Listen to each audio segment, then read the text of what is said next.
La princesse grenouille. Il était une fois un tsar qui avait 3 fils également beaux et braves. Un jour, la tsarine, sa femme, lui dit « Nos garçons sont devenus bien grands, ils sont en âge de se marier, il faudrait leur trouver une femme. » Le tsar était aussi de cet avis. Il passa une longue journée et une nuit entière à réfléchir, et le lendemain matin, il convoqua ses 3 fils et il leur dit « Mes enfants, vous allez vous munir chacun de votre arc et d'une flèche. Vous irez vous poster devant la grille du château. Ensuite, vous tirerez une flèche dans la direction qu'il vous plaira. Et là où votre flèche tombera, votre fiancé sera, car il est temps de vous marier. » Le second fils se tourna vers la gauche, tendit son arc, et la flèche disparut au-dessus d'une prairie pour aller se piquer dans le parterre de fleurs d'un riche marchand. La fille du marchand l'entendit qui vibrait à ses oreilles avant de s'enfoncer au milieu des roses. Elle ramassa la flèche. Le tsarévitch ne tarda pas trop à se montrer et lui dit qu'elle était sa fiancée. Le plus jeune, qui s'appelait Ivan, se contenta de lancer sa flèche droit devant lui. Pour la rejoindre, il dut traverser une forêt et marcha 1 jour et une nuit, et encore une journée et une nuit. Il arriva finalement au bord d'un marécage, et là, à demi sortie de l'eau noirâtre, il y avait une grosse grenouille verte aux yeux cerclés d'or, et dans sa bouche elle tenait la flèche qu'Ivan avait lancée. Une grenouille ? Il n'allait tout de même pas épouser une grenouille. Il se cacha derrière les roseaux avec l'idée de s'enfuir, mais la grenouille l'avait vu, et elle lui dit « Quoi, quoi, quoi, gare à toi, si tu ne veux pas de moi, toute grenouille que je sois, tu le regretteras, toi, toi, toi. » Ivan sentit son front se couvrir de sueur. Après tout, il n'avait qu'à obéir aux ordres de son père. Il se pencha au-dessus de la grenouille pour l'aider à sortir de la mare, et il l'emporta, toute mouillée qu'elle était, contre sa poitrine. Quand les 3 frères furent rentrés au château avec leurs fiancées respectives, le tsar et la tsarine fixèrent la date des mariages. L'aîné épousa la noble fille du boyard, le second la fille du riche marchand, et Ivan sa grenouille. Quelque temps après, le tsar convoqua ses 3 fils et leur dit « Maintenant que vous voilà mariés, je voudrais savoir si mes belles-filles sont bonnes à quelque chose et quelle est la plus méritante des 3. J'ai donc fait tisser 3 coupons de la même toile. Je vous en remets un à chacun que vous donnerez à vos épouses en leur demandant de me tailler une chemise. » Il donna aussi ses mesures et exigea la chemise pour le lendemain. Les 2 aînés allèrent aussitôt trouver leurs épouses. Chacune appela ses femmes de chambre et ses domestiques, et tout le monde se mit à couper, à piquer, à coudre, à qui mieux mieux. Ivan se présenta devant sa femme grenouille. Il avait enroulé le coupon de fine toile sur son bras et il avait l'air soucieux, car il se demandait comment sa femme pourrait tailler une chemise, tenir des ciseaux, enfiler une aiguille. « Quoi, lui dit-elle. « Qu'est-ce que tu crois ? Que j'ai mal aux doigts ? Mon père, le tsar, m'a donné ce coupon de toile, ainsi qu'à mes frères, pour que nos femmes lui fassent une chemise dans la nuit. Il veut savoir quelle est la plus habile d'entre vous. »« Aie foi en moi, et tiens-toi quoi ?» Quand son mari fut parti, elle déchiqueta la toile en petits morceaux qu'elle jeta par la fenêtre, et elle dit « Brise du soir, brise du matin, chère petite sœur du vent, faites une vraie chemise de roi cousue de rayons de lune. » Une servante qui avait observé ce qu'elle faisait et ce qu'elle disait rapporta aux autres ce qu'elle avait vu et entendu. Au matin, Ivan entra dans la chambre de sa femme. « Toi, dit-elle, prends cette chemise et va droit au roi. » Les 3 frères apportèrent leurs chemises au tsar le père. Quand il les eut toutes devant lui, le tsar s'adressa d'abord à son fils aîné. « Voilà une bonne chemise de travail, dit-il. Je la mettrai pour mes travaux de menuiserie. » À son deuxième fils, il dit « Voilà une honnête chemise. Je la mettrai pour prendre mon bain. » À Ivan, il dit « Voici une chemise digne d'être portée dans les plus belles cérémonies. » À peu de temps de là, Le tsar fit appeler ses 3 fils. « Vos femmes savent sûrement broder, dit-il, mais je voudrais voir laquelle est la plus adroite. » Et il donna à chacun, en même quantité, des fils d'or et d'argent, de la soie et des laines de couleur. Les 2 aînés se retirèrent dans leurs appartements. Leurs femmes appelèrent leurs servantes et leurs valets de chambre, et tous se mirent au travail.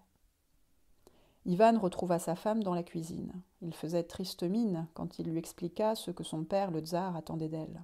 « Quoi, dit la grenouille. « Aie foi en moi, et tiens-toi quoi ?»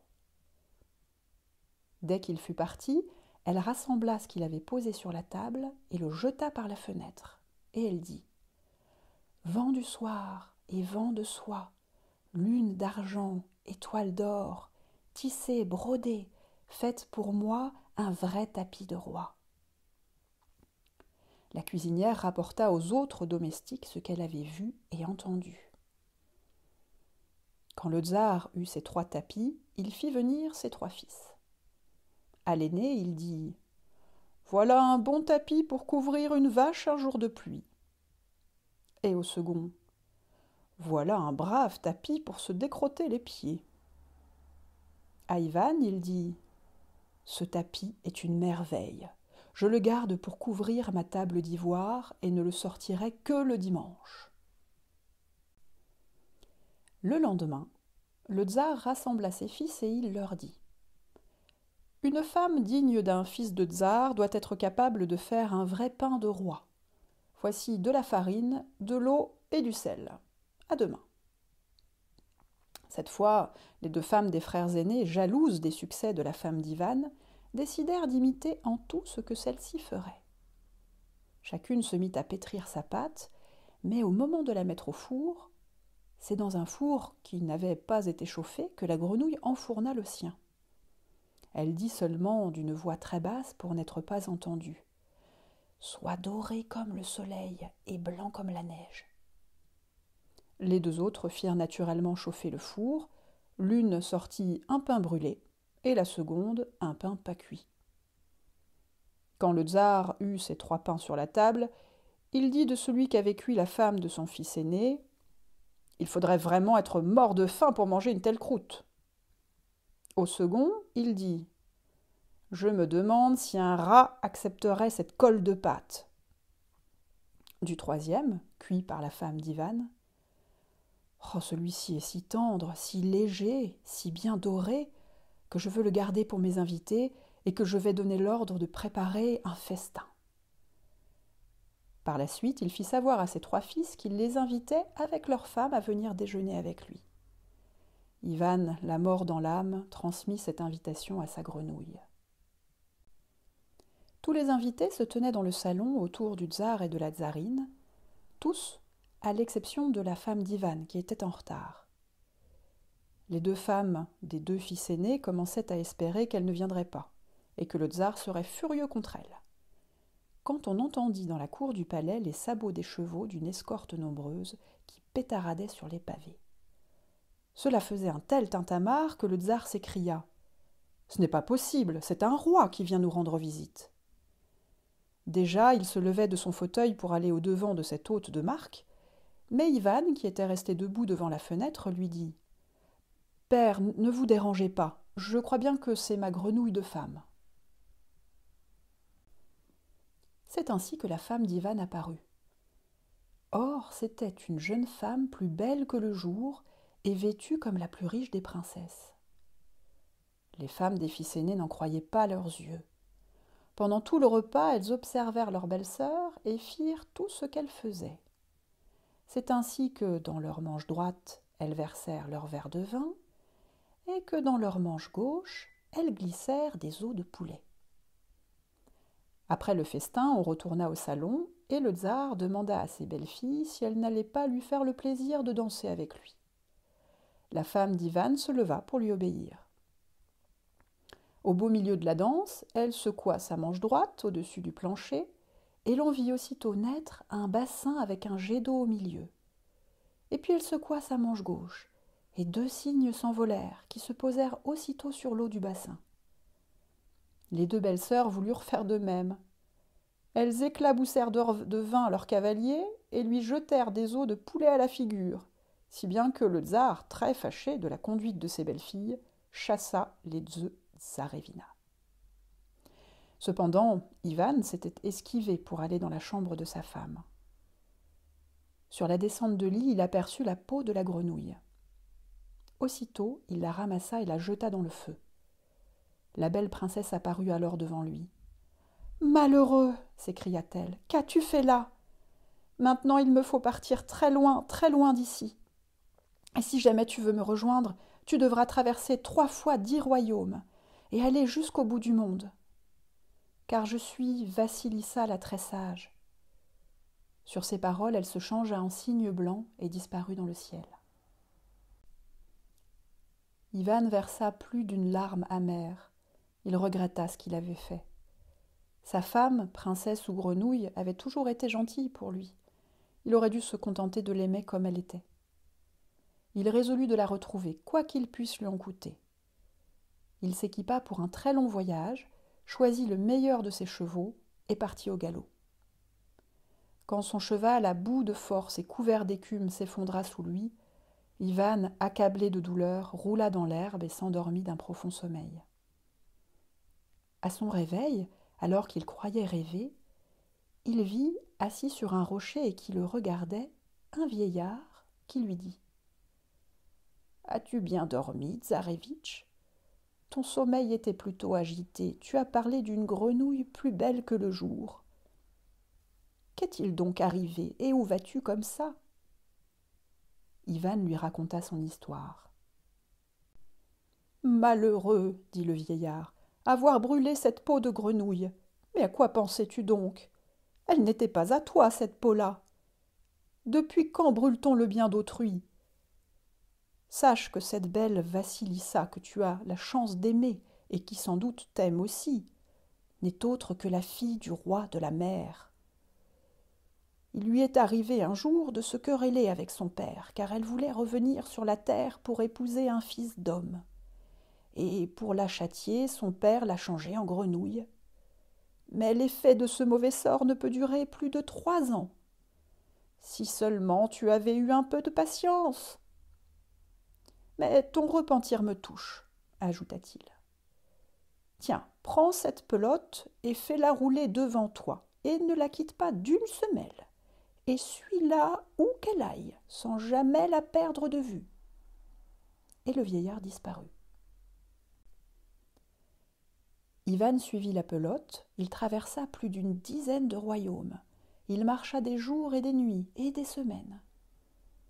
Certes, cela est vite dit, mais dans la réalité, cela dure beaucoup plus longtemps.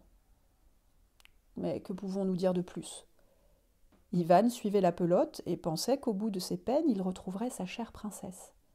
Et quand ses forces l'abandonnaient, il lui suffisait d'évoquer le visage de sa bien-aimée pour reprendre courage.